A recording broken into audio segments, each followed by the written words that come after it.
connaissance de Dieu. Ce thème, nous l'avons abordé et nous l'avons fait à la lumière des 4 courtes versets de la sourate Al-Ikhlas.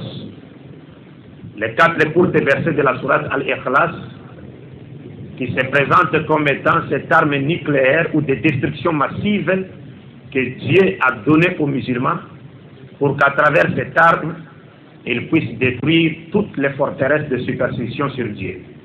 4 courtes versets. Et nous avons dit, s'agissant par rapport au premier verset, que lorsque Dieu nous dit, à travers son prophète, il lui demande de dire « Qul huwa Allahu ahad ».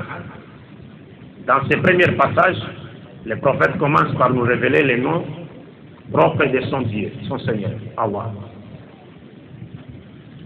Et en révélant les noms d'Allah, il confirme l'existence de Dieu pour nous dissocier de l'athéisme. Et ensuite, et enfin, il nous révèle la première nature de Dieu. Il dit, il est unique. Par cette révélation, il montre que Dieu est l'unique essence à laquelle on ne peut attacher la dualité et moins encore la multiplicité. Dieu est unique. Et tous les prophètes de Dieu, d'Adam jusqu'à Mohammed, la paix de Dieu soit sur eux, ont enseigné cette vérité, comme quoi Dieu était unique. Même Jésus-Christ, il a enseigné cette vérité. Et par rapport au second verset de cette sourate, qui disait Allahu Samad, nous avons dit que cette sourate rejette l'idée selon laquelle nous pouvons directement ou indirectement se fier à un autre qu'à Dieu. Parce que ce deuxième passage de la sourate Al-Ikhlas nous présente Dieu comme étant le seul Seigneur à qui tout le monde doit recourir en toutes circonstances. Parce que tous nous avons besoin de Dieu et Dieu n'a besoin de personne. Et le troisième passage de la sourate Al-Ikhlas disait Lam yalid wa lam yulad. Dieu n'a pas enfanté et n'a pas été enfanté non plus. Vous savez comme moi, et le frère l'a dit dans son introduction, que Dieu avait révélé le Coran à son prophète pour faire quoi? Pour guider, orienter ceux qui croient que Dieu a un fils. Le Coran était révélé également pour cela, pour que nous leur apportions le message de l'islam, pour qu'ils cessent de croire que Dieu a un fils en la personne de Jésus-Christ. Mais est-ce que les musulmans l'ont déjà fait? Ou alors ils ont pris en otage le message de l'islam dans leur maison ou dans leur mosquée?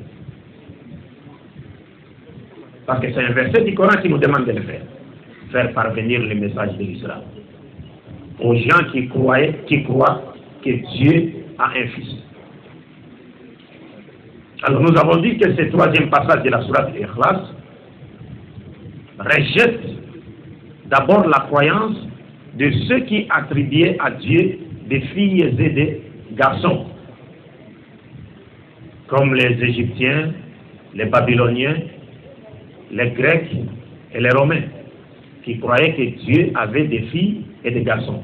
Et nous avons dit que chez les Romains, vous trouverez tout un conteneur de filles et de fils de Dieu. Chez les Romains. Puis, le même verset rejette la croyance des Arabes polythéistes qui croyaient que Dieu n'avait que des filles. Et enfin, le même verset rejette la doctrine chrétienne de la filiation divine de Jésus-Christ, laquelle doctrine consiste à croire que Dieu aurait un fils unique en la personne de Jésus-Christ. Le Coran nous dit Lam yalid wa lam yulad, c'est-à-dire Dieu n'est sorti de personne et personne n'est reproductivement sorti de Dieu. Personne. Ce sont les créatures qui sortent de leur espèce et qui se multiplient, qui se perpétuent. Mais Dieu n'est sorti de personne et personne n'est sorti de Dieu. Dieu n'a pas d'origine. Si quelqu'un est sorti de Dieu, alors Dieu lui-même doit sortir de quelque part. Mais Dieu, lui, n'a point d'origine. Alors, le quatrième verset de la sourate Ikhlas disait Walam yakun lahu kufuwan ahad. C'est-à-dire, ces versets expriment une valeur de négation universelle, voulant dire quiconque qualifie, compare, assimile, montre Dieu, non seulement il renie son unicité, mais il se trompe largement parce qu'il ne le désigne pas. Dieu, c'est le tout autre. Laysa kamithlihi shay'. Il est le tout autre. Dieu est celui qu'on peut nommer, mais qu'on ne peut pas décrire, on ne peut pas concevoir.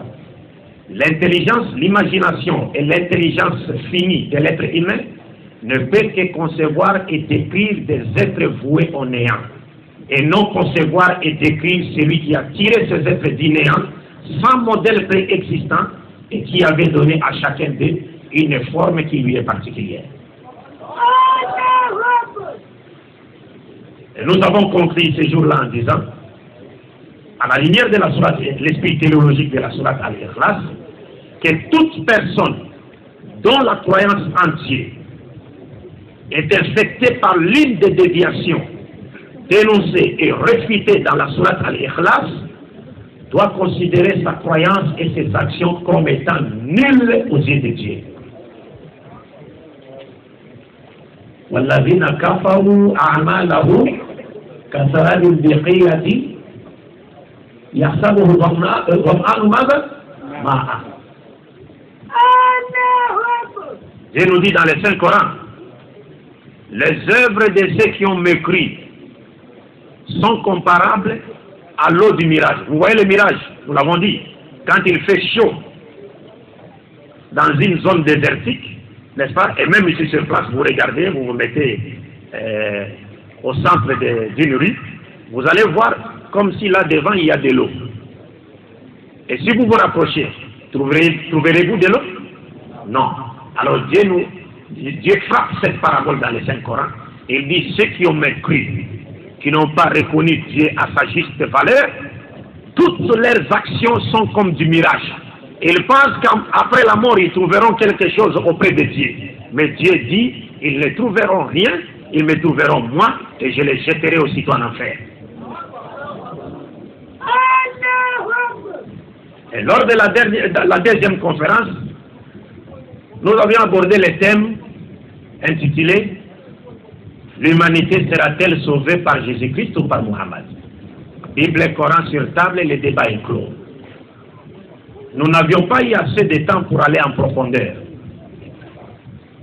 parce qu'on avait connu un petit retard. Mais dans l'avenir, Inch'Allah, si Dieu le veut, vous aurez des cassettes ou des CD, n'est-ce pas, dans lesquels nous allons aborder tous ces thèmes d'une manière classique. Et ces CD seront des